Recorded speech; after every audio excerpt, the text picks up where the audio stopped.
Log into your resOS profile and enter the dashboard. Then navigate to Settings and select Bookings to access your booking settings. Log into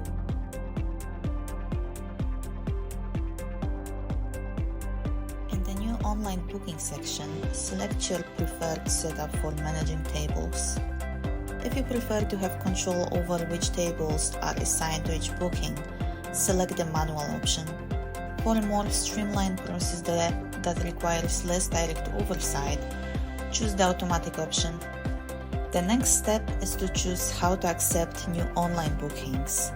If you opt for manual confirmation, you'll review each booking request individually. Or you can select automatic setup where all bookings will be accepted automatically.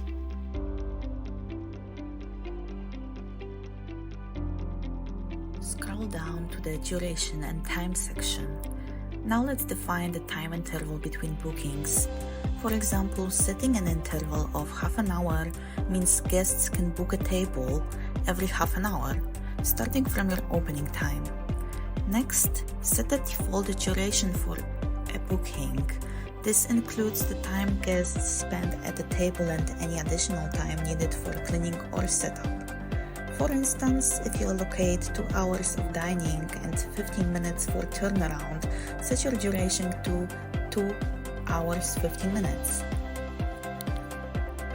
It's also important to set the minimum and maximum time in advance that guests can book a table.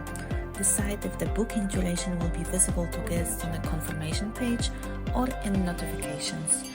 If your restaurant has multiple dining areas like different floors or an outdoor space, you can let guests choose their preferred area when booking.